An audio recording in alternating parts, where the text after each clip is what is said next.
Buenos días a todos. Vamos a dar unos minutitos en los que se van sumando, se van integrando todos los participantes. Por favor.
Bueno, buenos días a todos. Muchas gracias por estar con nosotros en un nuevo webinar. El día de hoy les traemos un tema que es de gran interés, que les hemos preparado, que se trata de la seguridad social para extranjeros en México. El objetivo de este webinar es brindarles a ustedes la información respecto a las diferentes opciones que cuenta un extranjero para poder desempeñar una actividad en México y paralelo a ello también informarles de los derechos y obligaciones que cuenta un extranjero respecto a la seguridad social en México. Estamos muy contentos porque además el día de hoy nos acompaña para impartir este tema Ociel, que es socio a cargo del área laboral. Nos acompaña Daniela Dávila y Arlo Escamilla, abogados del área migratoria en nuestras oficinas en Aguascalientes y Vanessa Casas, asociada a cargo del área migratoria en la oficina en Ciudad de México. Estimamos que el tiempo de duración del webinar sea aproximadamente de una hora, hora y media. Les agradecemos su tiempo y su interés. Vamos a dar inicio. Dani, ¿me ayudas con las?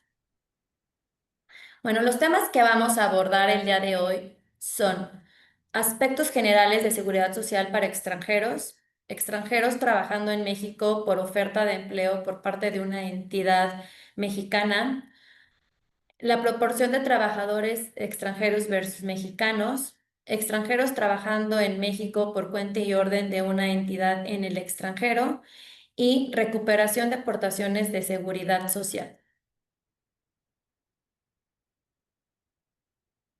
Ociel, ¿nos podrías ayudar a abordar este tema, los aspectos generales de seguridad social para extranjeros?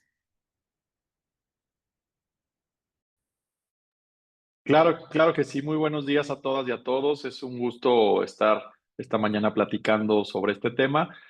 Y bueno, yo les comentaré acerca de estos aspectos generales en materia de seguridad social, qué distinciones hay, qué aspectos a destacar tenemos que cuidar desde la empresa al momento de contratar personal extranjero. Y quiero decir que, bueno, la premisa fundamental o general de este tema es que debemos de partir de un principio de igualdad y no discriminación. Eh, Esto basado en el artículo primero constitucional, y esto quiere decir que un extranjero tiene los mismos derechos que tiene un trabajador mexicano. Y esto empezaremos a ver ciertas particularidades durante la exposición del día de hoy, porque veremos cómo la Ley Federal del Trabajo tiene ciertas restricciones que si nos vamos a este principio de igualdad y no discriminación que existe en beneficio de cualquier persona que se encuentra en territorio nacional, entonces estas restricciones veremos que se tienen que ir levantando o eh, quitando estos obstáculos. Debemos recordar que la Constitución prevé en el artículo quinto también la libertad de trabajo para que todas las personas que se encuentren en territorio mexicano puedan desarrollar cualquier actividad que sea lícita. Asimismo, el artículo 123, en particular el apartado A, nos habla del derecho a la seguridad social que tienen todos los trabajadores en México. Ya decíamos, esto es sin distinción e independientemente de la nacionalidad del empleado. Una particularidad que de las cuales ya vamos comenzando a hablar es la obligación de afiliar a nuestros empleados al Instituto Mexicano del Seguro Social. Esto empiezan a surgir algunos cuestionamientos al momento en que en nuestra empresa recibimos a un trabajador extranjero, porque muchas veces lo que nos comentan es, oye, ¿qué pasa si el trabajador extranjero ya tiene un seguro de gastos médicos mayores internacionales, incluso? Entonces, no va a hacer uso de los servicios médicos del IMSS en México y desde luego que la prima, el seguro que tiene tiene mayor alcance, etcétera, etcétera. Entonces, aquí, bueno, pues es importante decir que esta obligación de afiliar al empleado extranjero al Instituto Mexicano del Seguro Social, en particular al régimen obligatorio que prevé la ley del Seguro Social, no es sustituible por ningún otro seguro. Es decir, al ser el trabajador extranjero un empleado de la entidad mexicana, se convierte entonces en un titular de derechos, al igual que lo es cualquier otro empleado mexicano, y entonces bajo esta premisa es obligatorio que se inscriba en el régimen obligatorio de seguridad social. ¿Cuáles son los riesgos definitivamente de no hacerlo? Pues bueno, ya lo sabemos, ¿no? Igual que lo que pasa con los trabajadores mexicanos, multas, capitales constitutivos en el caso de seguridad social y desde luego riesgos incluso penales para quienes estén operando estas decisiones en las áreas administrativas o de recursos humanos en las empresas al no estar o al estar violando la legislación en materia de seguridad social.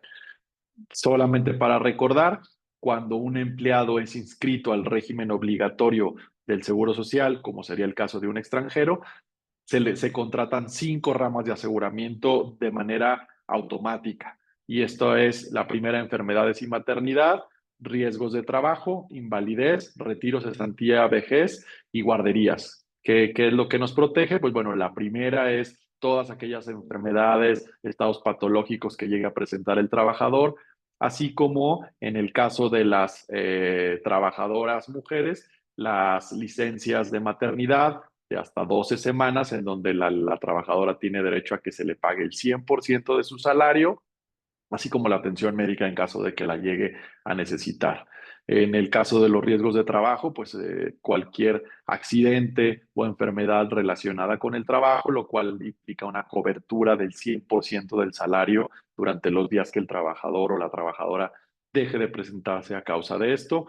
En cuanto al retiro, cesantía y vejez, pues bueno, aquí es las aportaciones que realizan los trabajadores a sus cuentas de retiro, que veremos más adelante que al final los trabajadores extranjeros tienen dos posibilidades. Una, seguir aportando y seguir el mismo lineamiento que tienen los trabajadores mexicanos, que a partir de los 60 años o durante los siguientes años pueden generar una pensión, o inclusive, ya veremos más adelante a detalle, pero en el caso de los trabajadores extranjeros, pueden retirar sus fondos de la cuenta de retiro o Afore, como se le conoce, al momento de salir del país. Y por el otro lado, el tema de guarderías. Bueno, pues estos son los aspectos generales de seguridad social.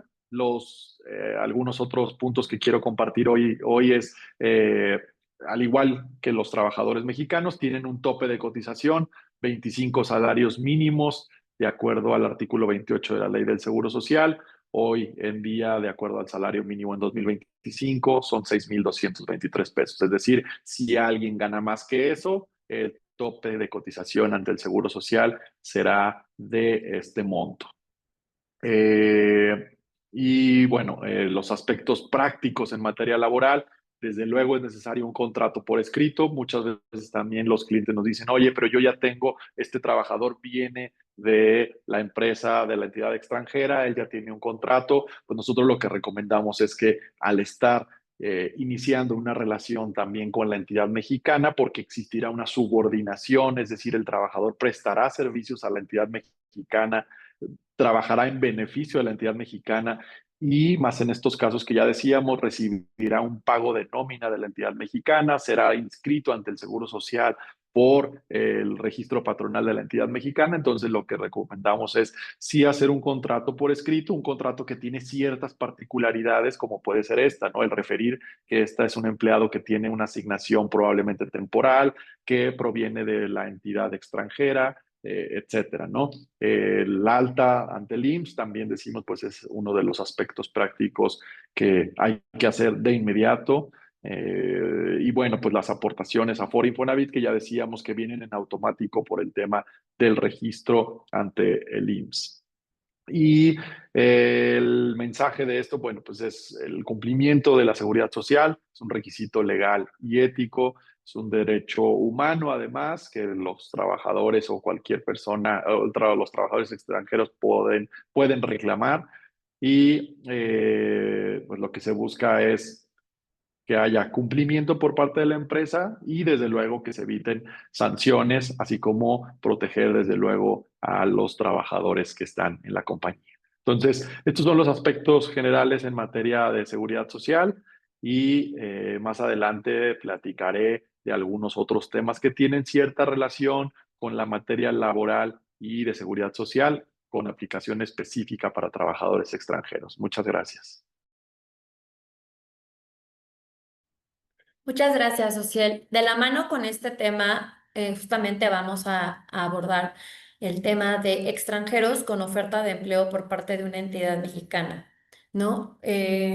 Mucho de lo que platicaba Ociel, vamos a hablar este tipo de extranjeros que cuentan con una oferta de empleo por parte de una compañía establecida en México. Arlo, ¿nos puedes platicar cuál es el requisito principal para que una entidad mexicana pueda extender una oferta de empleo a personal extranjero en el territorio nacional? Claro que sí, Vanessa, muchísimas gracias. Bueno, es indispensable saber que para la contratación de personal extranjero, ya sea por personas morales o físicas, es indispensable contar con una constancia de inscripción de empleador, que es esta que pueden ver en la parte derecha de su pantalla. Aquí en Vega Guerrero y Asociados, los apoyamos durante todo el proceso del trámite de su CIE, desde el inicio hasta el final. Pero es importante saber por qué es importante contar con esta constancia. Este documento es emitido por el Instituto Nacional de Migración a todas las personas físicas y morales y permite acreditar la existencia de la empresa, facultarla a extender ofertas de empleo, extender la estancia en el país justamente por estas ofertas de empleo y facilitar las visitas subsecuentes que tendrá el instituto a las sucursales donde laboren estos extranjeros. Esta constancia tiene una vigencia de 1 año desde su expedición y se renueva continuamente cada año. Por último, para que nos quede completamente claro, sin esta constancia es imposible contratar extranjeros, al menos de forma legal. Muchas gracias, Arlo. Sí, efectivamente, es forzosamente indispensable contar con este documento, con este registro ante el Instituto Nacional de Migración, previo a poder iniciar con lo que es el proceso de la obtención de un permiso de trabajo para un extranjero. Dani, apóyame en platicarnos respecto al proceso que se debe de seguir ante el instituto para que la empresa pueda extender la oferta de empleo y obtener lo que es la visa de trabajo. Claro que sí, Vanessa, muchas gracias. Bueno, pues como comentaba mi compañero Arlo, el primer paso es que la empresa cuente con esta constancia. Una vez que tiene la constancia, es el mismo empleador quien tiene que solicitar ante el Instituto Nacional de Migración esta solicitud de visa por oferta de empleo. Una vez que tiene una autorización positiva por parte de la autoridad, es el mismo extranjero quien realiza ante un embajado o consulado mexicano su entrevista consular. Y una vez que se le estampa su visa, el extranjero acude al Instituto Nacional de Migración para obtener la tarjeta de residencia temporal. En la siguiente lámina les voy a explicar con más detalle este proceso. Y bueno, como les comentaba, el primer paso es la solicitud de visa. Esto se puede iniciar cuando el extranjero se encuentre dentro o fuera del país. Esto es irrelevante siempre y cuando el extranjero salga del país a realizar su entrevista consular. Es importante resaltar que esta visa no permite que el extranjero trabaje, solo es la autorización que da el Instituto Nacional de Migración para continuar con el siguiente paso. No es como tal un permiso de trabajo todavía, aún que se realizó con motivo de una visa por oferta de empleo, no otorga como tal el permiso para trabajar. Y bueno, una vez que la autoridad da la resolución favorable, se tienen 30 días naturales para que el extranjero agende su entrevista consular. Y bueno, como comentaba, pues esta la tiene que realizar el extranjero en una embajada o consulado en cualquier país, porque incluso tenemos casos en los que el extranjero no encuentra citas en este periodo de tiempo en su país de origen. Entonces es importante resaltar que puede hacerla en cualquier país.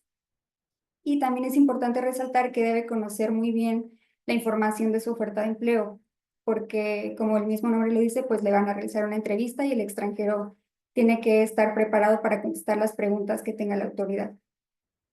Cuando todo esto resulta de manera favorable, pues se le estampa la visa en el pasaporte al extranjero y tiene 6 meses para ingresar a México. Es importante resaltar que aunque esta visa tiene una vigencia de 6 meses, esto no significa que el extranjero pueda entrar y salir del país durante este tiempo, sino que la visa es válida por una sola entrada. Y una vez que el extranjero entra a México, tiene 30 días naturales para obtener su tarjeta de residencia temporal. Básicamente lo que sucede es que le otorgan un documento llamado Forma Migratoria Múltiple Digital en el aeropuerto y pues este documento se canjea por su tarjeta de residencia temporal. Esta tarjeta, como les mostramos a continuación, tiene como tal la leyenda de permiso para trabajar, entonces pues es el documento que acredita la legal estancia del extranjero en México. Se le genera una CURP que aparece también en la tarjeta y pues con este documento el extranjero puede trabajar y se le puede inscribir al IMSS, puede obtener su RFC, etcétera.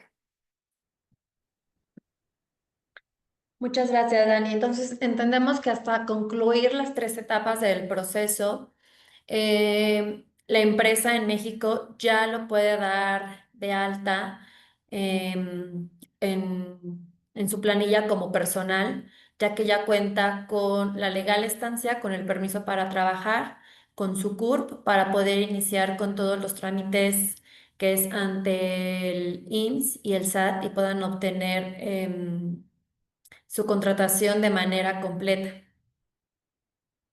Muy bien, muchas gracias, Dani. Bueno, esta, esta primera exposición abarcó lo que es la contratación de personal extranjero cuando es a través de una oferta de empleo por parte de una entidad mexicana. Pero también vamos a recordar que también existe otra opción para que un extranjero pueda desempeñar una actividad en México y no forzosamente sea contratado por una empresa en México. Para estos son los extranjeros laborando en México por cuenta y orden de una entidad en el extranjero. Como les comentaba, estos extranjeros son aquellos que son residentes en el territorio nacional, desempeñan una actividad en el país. Puede ser que esta actividad la desempeñen incluso en una empresa en México, pero que la gran diferencia es que esta categoría de extranjeros no percibe remuneración en México. El proceso para obtener esta visa se acota en simplemente 2 etapas. La primera etapa es que el interesado acuda a la Embajada de México de su elección en el extranjero para solicitar a la sección consular la obtención de la visa de residente sin actividades remuneradas. Una vez otorgada esta visa, el extranjero puede ingresar al territorio nacional con el permiso de residente y ante el Instituto Nacional de Migración canjear esta visa por el documento migratorio de residente temporal que le permitirá tener una legal estancia en México. La solicitud de la visa se realiza como lo comentaba, ante la Embajada de México en el extranjero. Esta visa va a ser válida por una sola entrada con la finalidad de ser cambiada ante el Instituto Nacional de Migración. Y esta visa, una vez autorizada por parte de la embajada, tiene una vigencia de 6 meses que le permitirá al extranjero ingresar al país. Una vez que el extranjero se encuentra en el territorio nacional, inicia su solicitud de canje de su documento. Eh, ya una vez realizado el canje de este documento, el Instituto Nacional de Migración le otorgará lo que es su tarjeta de residente temporal y a partir de este momento tiene los mismos derechos que cualquier otro extranjero. Una estancia por un año, este documento se le dará una residencia por un año con posibilidad de renovarlo por 4 años y adicional podrá desempeñar la actividad que se haya solicitado ante la Embajada de México en el extranjero. ¿Qué ventajas tiene esta visa de residencia sin actividades remuneradas? El trámite es más sencillo y rápido, solo se acota a 2 etapas durante el proceso. No requiere una carta oferta por parte de una entidad mexicana. Paralelo a ello, la entidad mexicana, pues al no ser el empleador, no requiere estar inscrito en el Instituto Nacional de Migración. Este tipo de visa es ideal para el perfil de extranjeros jubilados, inversionistas o nómadas digitales. Si tienen ingresos por parte de provenientes del extranjero, pueden vivir en México sin necesidad de ser un trabajador local. Menor control fiscal, laboral en México y debido al no generar ingresos. Y pueden, una vez teniendo este estatus migratorio de residente temporal sin permiso para trabajar, en algún momento pueden optar y cambiar posteriormente, si así lo desean, si cuentan con alguna oferta de empleo por parte de una entidad en México, pueden hacer este cambio y obtener un permiso para trabajar si así lo desean, sin necesidad de iniciar un proceso como el que nos comentó Dani, que es acudir a la embajada, que le otorguen la visa, ingresar al territorio nacional, realizar el canje. Al ser ya un residente temporal, únicamente se solicita una ampliación y cambio a su condición migratoria. Para ir concluyendo estos primeros temas, el objetivo principal de la visa sin permiso para trabajar es residir en México y no recibir una remuneración por parte de alguna entidad mexicana, versus con el residente temporal con permiso para trabajar, le permite igual tener una residencia en México, pero este sí puede recibir pago por esta actividad que va a estar desempeñando. Las actividades permitidas en ambos casos pueden desempeñar una actividad lícita, salvo con la diferencia que comenté anteriormente. Una sí va a ser remunerada y la otra no va a ser remunerada debido a que el sin permiso para trabajar, recordemos que su sueldo lo recibe por parte de la empresa en el extranjero. La duración, la temporalidad que van a tener en ambas condiciones migratorias va a ser por un año con posibilidad de renovarlo. Y uno de los puntos más importantes aquí a diferenciar es el requisito económico. Para obtener la condición migratoria de residente temporal sin permiso para trabajar, el extranjero debe de comprobar cómo va a solventar su estancia en el territorio nacional. Y este requisito lo puede comprobar ya sea con la carta transferencia por parte de la empresa en el extranjero, donde se informa el motivo por el cual el extranjero está siendo enviado a México para desempeñar ciertas actividades durante cierto periodo y que la entidad en el extranjero será la responsable de esta persona en el territorio nacional, o bien en el caso de algún inversionista, Bueno, tiene que comprobar la solvencia económica con estados de cuenta, podrá comprobar este requisito. Versus con el residente con permiso para trabajar, este requisito se subsana con la carta oferta de empleo que emite la empresa en México. Dani, ¿nos puedes platicar respecto a estas diferencias? Sí, Vanessa, gracias. Bueno, como les hemos estado comentando, el trámite de la solicitud cuando no se cuenta con permiso para trabajar es un poco más rápido porque se están ahorrando el paso de obtener la constancia, solicitar la visa ante el instituto, etcétera. Entonces, el trámite con permiso para trabajar, pues inicia, tiene un periodo un poco más extendido porque inicia en México, se tiene que realizar la visa, etcétera. La documentación principal también cambia un poco, ya que con el permiso para trabajar, pues es principalmente la carta oferta de empleo por parte de la empresa. Y cuando no se tiene permiso para trabajar, pues lo principal que se tiene que acreditar es que el extranjero va a poder solventar sus gastos en México. Entonces, lo principal es el comprobante de ingresos con los estados de cuenta, etcétera.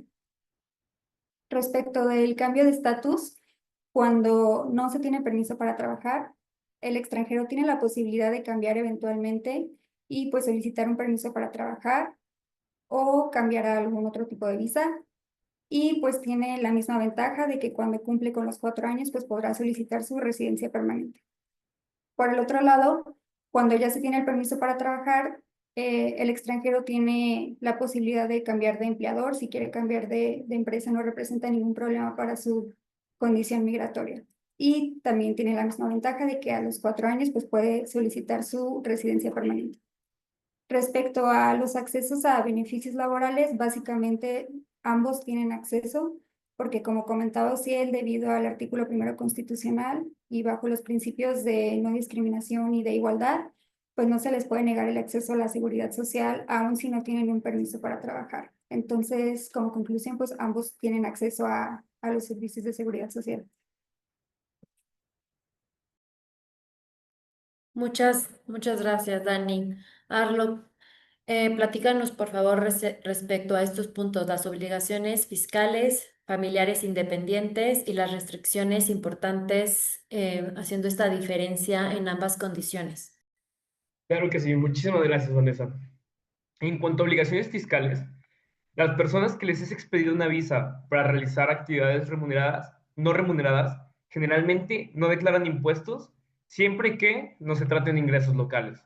Por otro lado, las personas que les es expedida una visa con permiso para realizar actividades remuneradas están obligados a inscribirse en el SAT y declarar impuestos. En cuanto a familiares dependientes, ambas visas están facultadas para solicitar la subsecuente residencia para el cónyuge e hijos, proceso en el que también en Vega Guerrero y Asociados podemos apoyarlos. Habíamos hablado de la idoneidad para ciertos perfiles de personas respecto a estas visas. La visa sin permiso para realizar actividades remuneradas es ideal para jubilados, inversionistas o incluso nómadas digitales. Por otro lado, la visa con permiso para realizar actividades remuneradas es ideal para profesionales con empleo formal, como lo pueden ser aquellos a los que les es extendido una carta de oferta de empleo, freelancers o empresarios con actividad económica en México. Y por último, quizás la diferencia más sustancial entre ambas en cuanto a restricciones importantes.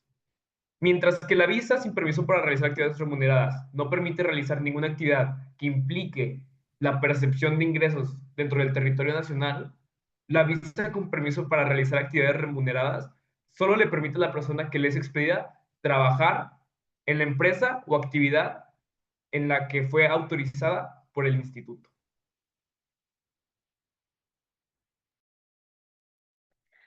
Muchas gracias, Arlo y Dani. Bueno, pues continuando con nuestro webinar, una de las preguntas que más nos han hecho en webinars anteriores y consultas que nos realizan la mayoría de nuestros clientes es ¿qué proporción de trabajadores extranjeros podemos tener permitidos versus a nuestro personal mexicano en México? O sea, no sé si nos pudieras apoyar con este tema. Claro, Vane, muchas gracias. Sí, este es un tema muy polémico porque tenemos por un lado que la Ley Federal del Trabajo, y esto va un poco ligado a lo que ya les platicaba al inicio de mi intervención, en el artículo séptimo, la Ley Federal del Trabajo establece esta prohibición para contratar más del 10% de la plantilla de trabajadores extranjeros.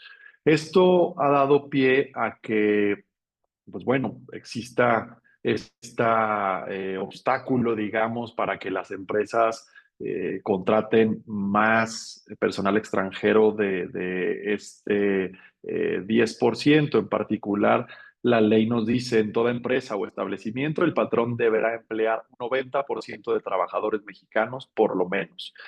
Y el artículo 154 también de la Ley Federal del Trabajo igualmente nos señala una restricción o en particular un principio que así podemos considerar que debe seguir el empleador. En ese sentido, lo que nos dice la Ley Federal del Trabajo es que los patrones están obligados a preferir en igualdad de circunstancias a los trabajadores mexicanos respecto de quienes no lo sean. Estos artículos, pues bueno, como he mencionado, han dado lugar a ciertas restricciones, a ciertos temores por parte de las empresas para decir, es que, ¿qué pasa si contrato más personal extranjero? Si requiero mayor personal extranjero, ¿qué tengo que hacer? Etcétera. Nosotros lo que hemos establecido es que consideramos que conforme al artículo primero constitucional que ya hablábamos al principio de la plática del día de hoy, estos artículos séptimo y 154 de la Ley Federal del Trabajo sí están imponiendo ciertas restricciones que a nuestra consideración son discriminatorios. Y esto porque, por un lado, veíamos que el artículo primero de la Constitución, es importante que lo sepamos y lo digamos, la Constitución política de los Estados Unidos mexicanos está por encima de cualquier otra ley. Es decir, no podríamos tener una ley que tenga una restricción que vaya en contra de lo que establece la Constitución. Y esto por el bloque constitucional, que es el sistema que rige en nuestro país y en particular recordemos en el año 2011 hubo una reforma muy importante en materia de derechos humanos en donde se estableció esto precisamente, que la Constitución tenía que ser o tenía que estar por encima de cualquier otra legislación y que cualquier protección incluso de tratados internacionales estaba a la par de la Constitución y que solamente la Constitución podría establecer restricciones. Entonces, ¿qué es lo que tenemos acá? Que la Constitución nos dice tú, si eres extranjero, no puedes recibir, no puedes ser discriminado en México. Tienes tu derecho a libre trabajo, ya lo hablábamos el artículo quinto, tienes.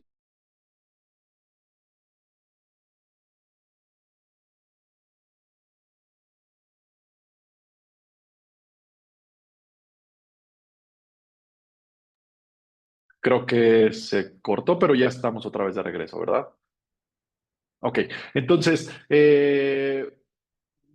resumo esta parte, entonces nosotros consideramos que esto es violatorio al principio constitucional de no discriminación y que entonces esta restricción que pone la Ley Federal del Trabajo, que vale la pena decirlo, es una ley que tiene más de 50 años, este artículo séptimo de la Ley Federal del Trabajo viene desde su origen, es un artículo que no se ha movido por alguna razón, se ha quedado, sin embargo, nosotros también, bueno, lo que hay que decir es que en la práctica hemos conducido investigaciones tanto a través de la Secretaría del Trabajo Federal, a través de las Secretarías del Trabajo estatales, que son las encargadas de vigilar el cumplimiento de la Ley Federal del Trabajo.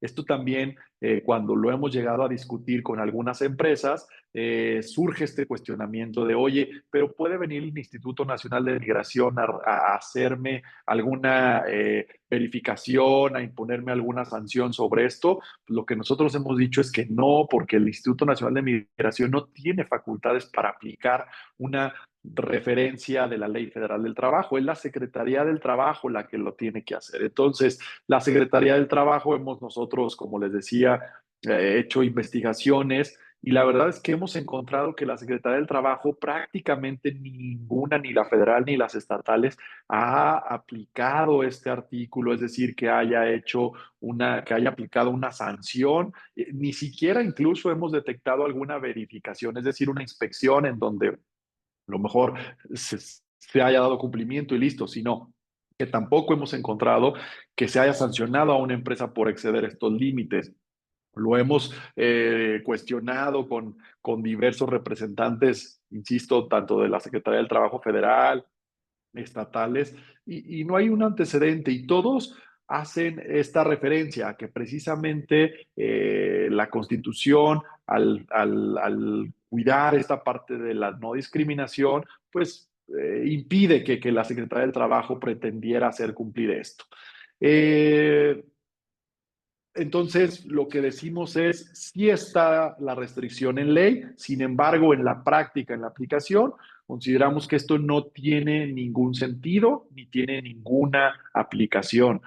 Por otro lado, es importante, ya decía yo, lo de los tratados internacionales, diversos tratados, convenciones, tanto la OIT, la ONU, cuando se refieren a los trabajadores migrantes, igualmente prohíben cualquier tipo de limitación que los estados puedan aplicar a los trabajadores por nacionalidad. Y un caso aquí que quiero compartir y que creo que puede tener cierta aplicación también es que el propio gobierno mexicano ha admitido ante la OIT, incluso hace pocos años fue que sucedió esto, porque les cuento, el artículo 372 de la Ley Federal del Trabajo tiene una restricción muy similar a las que ya hablamos. Este artículo 372 lo que dice es que los extranjeros no pueden participar en las directivas sindicales. Este artículo 372 fue objeto de debate o tal vez ni siquiera de debate, de un señalamiento por parte de la OIT al decir, oye, este artículo que tú tienes en tu legislación local viola estos principios de la no discriminación frente a trabajadores extranjeros.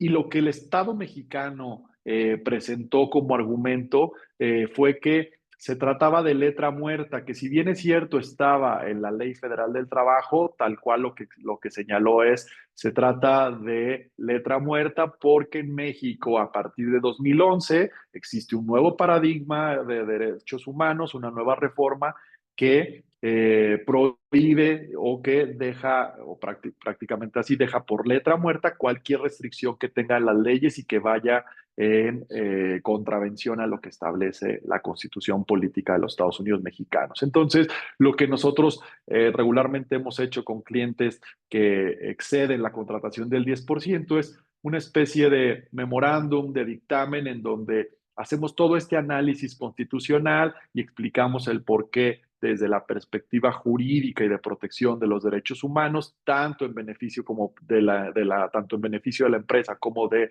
los trabajadores extranjeros, es posible realizar contrataciones sin considerar esta limitación del 10%, ¿no? Entonces, pues bueno, es importante que lo tengamos y con mucho gusto pues nos reiteramos a la orden para cualquier caso en particular de alguna empresa que tenga alguna situación. Y como siempre que hacemos este tipo de foros, cuando hablamos de estos temas, yo procuro decir si hay alguien que haya recibido algún tipo de inspección por parte de una autoridad, ya sea del trabajo, migratoria o de seguridad social, en donde le hayan hecho alguna observación o no solo la observación, incluso, ¿no? Que le hayan solicitado acreditar el cumplimiento de esta proporción del 90-10 establecida en el artículo séptimo, pues le agradeceríamos mucho si nos lo puede compartir, porque nos ayudará mucho a fortalecer estos argumentos que, como les digo, hemos venido trabajando y construyendo desde hace varios años y que creemos y que hemos rebotado en diversas ocasiones con delegados del Instituto de Migración, con gente de la Secretaría del Trabajo Federal, etcétera, y que todos coinciden, ¿no? No, ni siquiera es que hayamos encontrado a alguien que nos diga, no, es que estás mal, sí tiene que ser así, y si hay inspecciones, la verdad es que no, pero insisto, si hay alguna empresa, alguien que lo tenga, si nos lo puede compartir en algún momento por los canales de correo electrónico de comunicación, se lo vamos a agradecer mucho. Entonces, bueno, pues es esta parte. Y finalmente, mi intervención adicional a estos temas, agregaría un siguiente tema que es el de la recuperación de las aportaciones de seguridad social para los extranjeros. Entonces, ya venimos hablando de los aspectos básicos que tiene la contratación de extranjeros en México en materia de seguridad social, cuáles son los trámites que el equipo migratorio nos fue explicando a detalle. Y finalmente, yo quiero platicar del momento en que el extranjero sale del país. En muchas de las ocasiones, el extranjero se queda en México y hace vida en México, se retira en México, etcétera. Sin embargo, hay muchas de las ocasiones que concluye su misión y el extranjero sale del país. Y como empresa, nosotros como asesores de empresa, pues procuramos dar esta asesoría y acompañamiento integral hasta el momento en que el extranjero sale del país, y lo que hemos estado apoyando a ciertos extranjeros es a recuperar estas cuotas de seguridad social. En particular, ya hablábamos de que estas aportaciones de seguridad social basadas en el régimen obligatorio de la Ley de Seguridad Social se dividen en tres. Una de ellas es las aportaciones que se realizan a la subcuenta de vivienda, las cuales son administradas por el Infonavit. Otra que es la subcuenta de retiro, que son administradas por las AFORES, instituciones privadas. Y las otras son las aportaciones al Instituto Mexicano del Seguro Social, que ya decíamos que esta tiene a su vez 5 ramas de aseguramiento. ¿Qué es lo que el extranjero al momento de salir puede recuperar? Es en particular las cuotas de la subcuenta de vivienda, es decir, todo lo que haya aportado a su cuenta de Infonavit. Y dos, que va relacionado los dos puntos de esta lámina, es lo que tiene que ver con su fondo de retiro, es decir, lo que administra la FORE. Esto está basado en una jurisprudencia que emitió la Suprema Corte de Justicia de la Nación hace aproximadamente 5 años, en donde precisamente la Corte, al analizar un caso de esta naturaleza, en donde un extranjero estuvo trabajando determinado tiempo en México y después sale del país sin voluntad para regresar, la Corte determina que tiene derecho a que se le reintegren estos montos, porque si no tiene deseo de volver al país, y entonces va a irse a otro país, y estos montos que aportó a su cuenta de vivienda y a su cuenta de retiro ya no tendrán el propósito que tiene a lo mejor el de cualquier otro trabajador mexicano, entonces tienen derecho a que se le devuelvan. Esto, pues hay que decirlo, que tiene que hacerse a través de una reclamación judicial. Hoy en día, como la Ley Federal del Trabajo, que el nuevo procedimiento laboral nos prevé desde el año 2021, como ustedes seguramente saben, consta de 2 etapas. Hay que agotar estas 2 etapas, una etapa prejudicial en donde a través de un procedimiento ante el Centro de Conciliación Laboral se le solicita a la FORE y al Infonavit que devuelvan los recursos, y ante la negativa, que prácticamente es en el 100% de los casos, viene la etapa judicial, en donde hay que llevar un juicio ante un tribunal laboral, y en este juicio, pues lo que se tiene que reclamar es la acción de la devolución de estos fondos que ya hablábamos, acreditar distintos elementos que requieren regularmente los jueces laborales. Y pues bueno, luego de llevar a cabo este proceso, pues entonces es que ya el extranjero tiene derecho a la devolución de sus cuentas. Entonces, es uno, y como decía, uno de los servicios que regularmente brindamos para para los extranjeros que trabajan en las empresas para las cuales trabajamos o en particular para las empresas que nos piden este apoyo para sus funcionarios extranjeros o expatriados.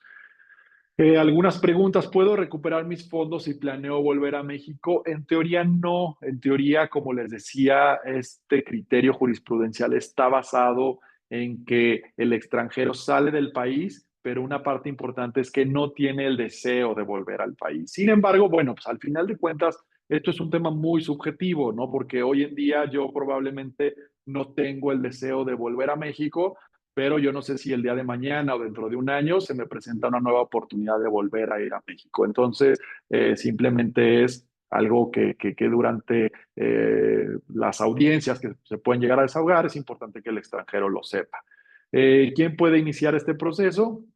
Pues ya lo decíamos, ¿no? Cualquier extranjero que haya trabajado formalmente en México, es decir, que haya hecho aportaciones al Seguro Social a través de su empleador, que ya no resida en el país o que esté a punto de salir y que no tenga la intención de regresar. Ya decíamos, esta intención se convierte en algo pasajero porque puede ser que la intención de regresar se vuelva a presentar después y no pasa nada, ¿no? No hay ninguna afectación. Esto también es una de las preguntas frecuentes. Oye, ¿tiene alguna afectación a mi estatus migratorio? ¿Qué pasa si después vuelvo a venir a México a trabajar? No hay ninguna afectación. Tú puedes volver a venir a México, volver a aplicar para tus permisos migratorios y volver a inscribirte en el régimen obligatorio incluso de seguridad social y volver a empezar a cotizar desde cero sin ningún inconveniente. Entonces, pues este sería los puntos que yo quisiera compartir el día de hoy y con mucho gusto pues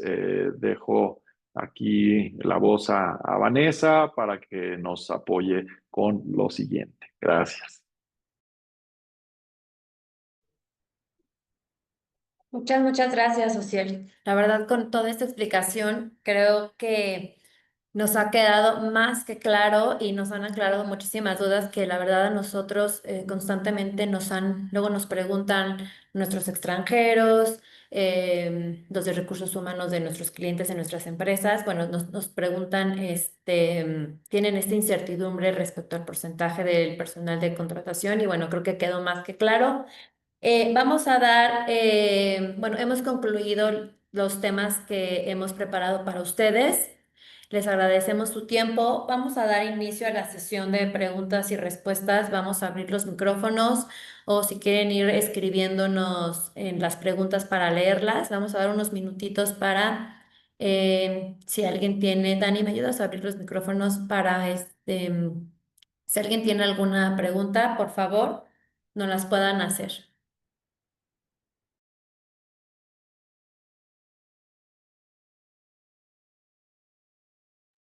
Eloísa Guzmán, vamos a abrirle, no sé si nos pudiste abrir los micrófonos, Dani, para que pueda.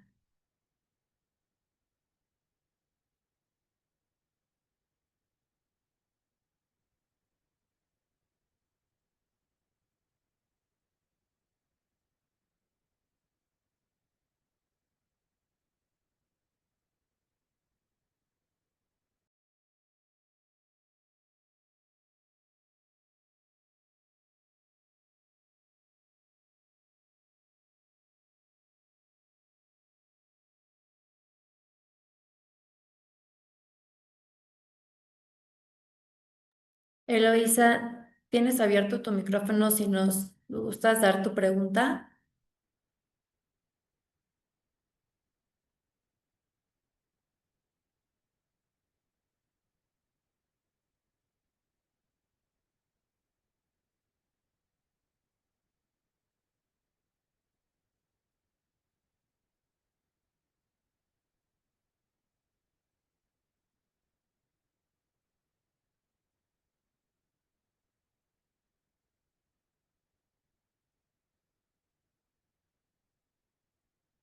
Creo que no se está escuchando Eloísa. Bueno, creo que Arlo, ¿tenías algunas preguntas que te habían escrito? Claro que sí. De parte de Juan Carlos Pascual, dice, soy español y resido en mi país. Trabajé en México desde el año 2000 al 2005. ¿Cómo puedo iniciar con ustedes el proceso para recuperar mis aportaciones a Afore e Infonavit? Gracias. No sé si él nos pudiera ayudar contestando esta pregunta. Sí, a ver, ¿podría repetirla, por favor? Claro que sí, Ociel. Juan Carlos Pascual nos dice, soy español y resido en mi país. Trabajé en México desde el año 2000 al 2005. ¿Cómo puedo iniciar con ustedes el proceso para recuperar mis aportaciones a Afore e Infonavit? Ya. Gracias. Gracias. ¿Qué tal, Juan Carlos? Sí, con mucho gusto te podemos apoyar. Si te parece bien, podemos establecer contacto directamente contigo el mismo día de hoy.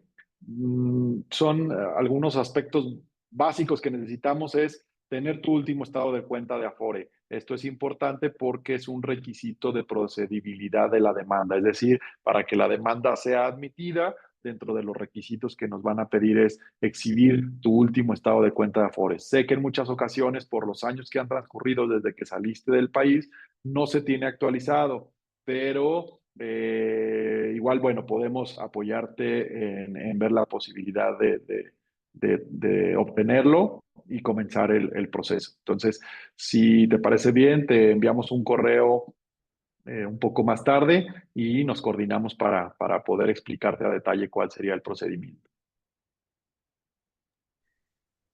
Espero que se haya contestado tu duda, Juan Carlos. Ahora una pregunta de un usuario anónimo. Ociel, los expatriados normalmente vienen por 3 años con opción a 2 más en nuestra compañía. ¿Es posible tener una propuesta para el servicio de recuperación de Afore Infonavit o un costo aproximado, así como el tiempo estimado en el que se resuelve? Claro, sí, sí, sí, con mucho gusto. Es un servicio que damos con algunas de las empresas con las que trabajamos, en donde les apoyamos a que pues el extranjero precisamente tenga esta certeza, probablemente desde que llega, que sepa cómo va a ser el proceso y que al momento en que sale le podamos ayudar con el proceso. Entonces, eh, igual si nos apoyas, ya sea enviándonos un correo en los correos que estaban por ahí en la presentación, o no sé por ahí quién está proyectando, si nos ayuda a volver a poner la presentación para que se pueda ver con los correos de contacto o si nos dejas tu correo, con mucho gusto te contactamos y también podemos platicar sobre esta propuesta.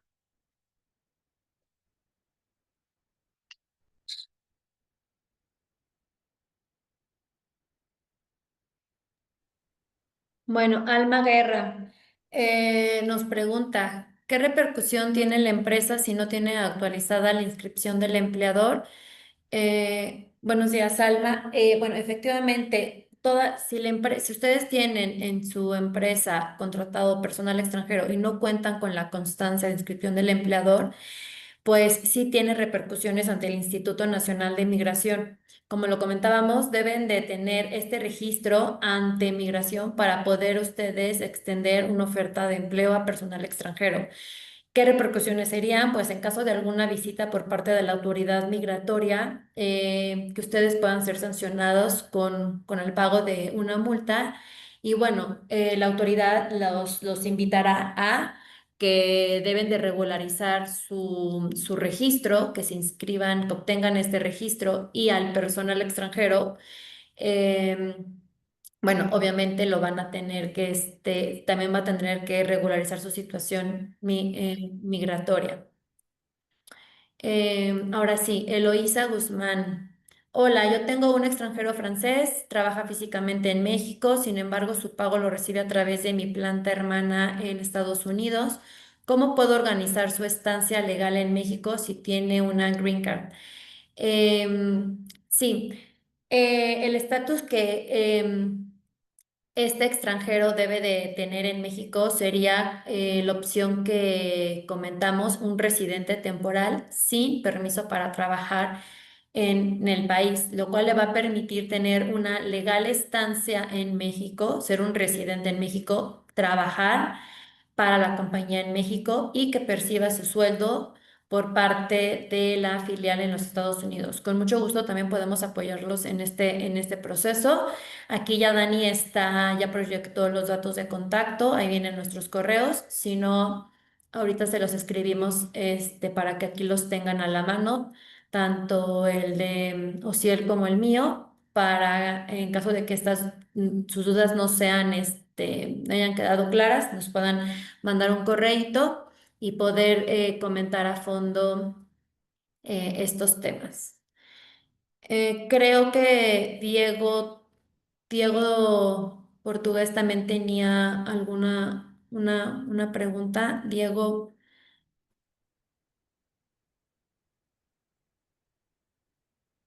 Hola, buenos días. ¿Sí me escucho? sí, sí te escucho. Sí, tenía una pregunta referente al proceso que mencionan de visa de residencia para obtener el permiso, pero sin permiso para realizar actividades remuneradas. Mencionaron que hay una carta transferencia que es expedida por el empleador extranjero. ¿En qué consiste esta carta transferencia o qué debería de contener o en qué sentido debería de ser expedida?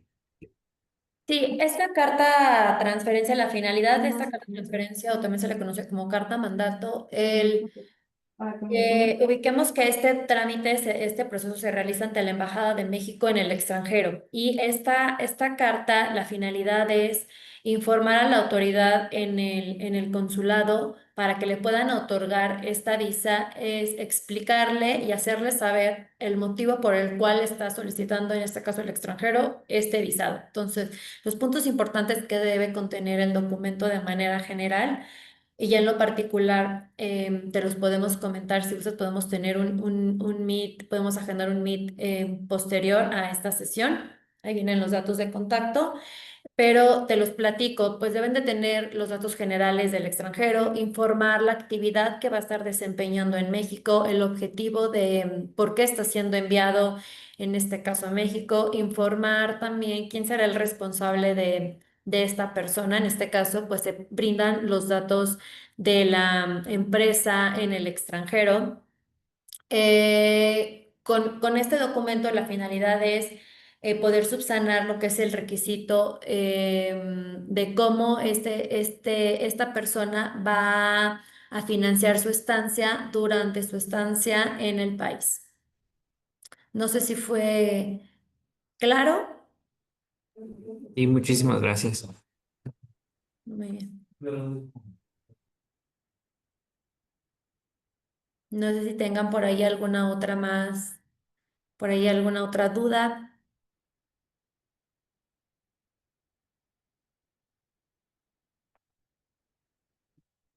Nos llega otra pregunta, Vanessa, de Sandra Alonso. Para la visa sin oferta de trabajo, la empresa donde se realiza la actividad del extranjero en México necesita tener la constancia de empleador actualizada. ¿La repites? Sí, claro. Sandra Alonso nos comenta, para la visa sin oferta de trabajo, la empresa en donde se realiza la actividad del extranjero en México necesita tener la constancia de empleador actualizada. No necesariamente porque no es un extranjero empleado directamente de la empresa en México. No, no, en caso de alguna visita por parte de la autoridad migratoria, recordemos que pues este extranjero, su foro migratoria no va a contener la leyenda de permiso para trabajar. Como tal, no es un empleado por parte de la compañía en México, entonces no necesariamente debe de tener la constancia actualizada, Sandra. Un gusto, Sandra.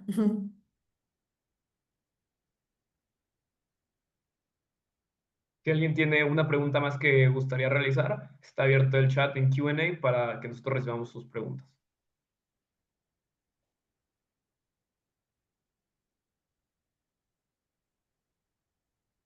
Por acá hay una pregunta que va dirigida para Ociel. Dice, ¿qué pasa si el extranjero muere antes de recuperar su Afore o Infonavit? ¿Puede reclamar los beneficios desde el extranjero? Sí, bueno, en ese caso quienes podrían continuar con el procedimiento serían sus beneficiarios. A la par habría que abrir un proceso de declaración de beneficiarios para efectos de que sea un propio tribunal laboral quien determine quiénes son los beneficiarios de este trabajador y entonces sean los familiares o en sí los beneficiarios quienes recuperen estos montos. Muchísimas gracias por tu respuesta, Ciel. Quedó bastante claro. De este lado también llega otra pregunta que dice, ¿qué pasa si un extranjero trabaja informalmente? ¿Puede regularizarse después? O si nos pudiera ayudar contestándola, Vanessa, por favor. Sí, si un extranjero se encuentra de manera irregular, siempre está la opción a regularizar su condición migratoria. En este caso, si cuenta con una oferta de empleo, pues con la oferta de empleo puede regularizar su estancia. Obviamente, al encontrarse irregular, va a ser sancionado con el pago de algunas multas, pero sí, sí puede regularizar su condición migratoria. Muchísimas gracias, Vanessa. Creo que Eloísa tiene otra pregunta. Eloísa, te cedemos el micrófono. Creo que tienes el micrófono abierto.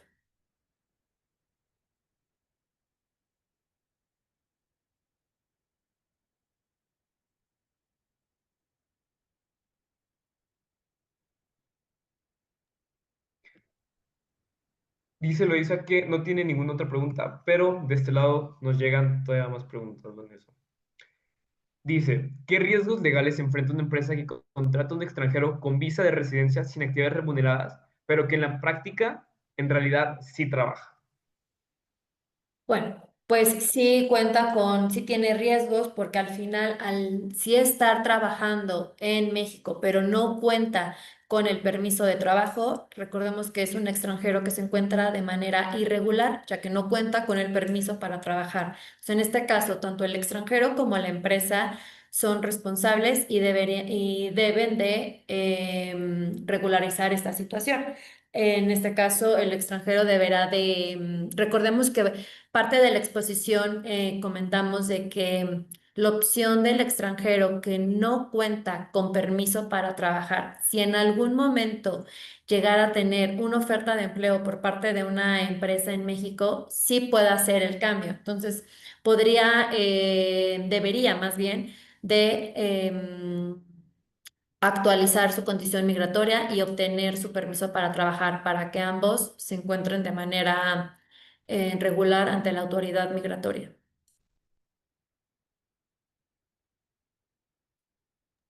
Muchísimas gracias por tu respuesta, Vanessa. Quedó todo claro.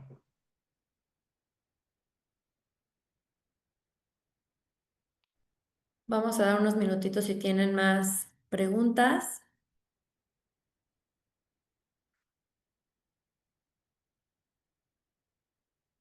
Yo creo que ya no. Pues les queremos agradecer su tiempo. Gracias, Suciel, por acompañarnos en esta sesión de webinar. La verdad, fueron temas de sumo interés para, pues, para todos nosotros. Te agradecemos mucho. Dejamos aquí nuestros datos de contacto para que ya en lo particular, por favor, si tienen más dudas, nos puedan contactar. Y pues les agradecemos a todos su tiempo. Los esperamos pueden ingresar a nuestra página y tenemos una sección de eventos y ahí pueden ver qué próximos eventos tenemos en todas las áreas, ¿no? Tenemos en el área fiscal, laboral, em, propiedad intelectual. Ahí pueden estar ustedes, alertas de cuáles serán nuestros próximos eventos que vamos a estar em, pues dando. Pues les agradecemos a todos. Gracias, Arlo. Gracias, Dani, por estar con nosotros. Que tengan pues una excelente mañana.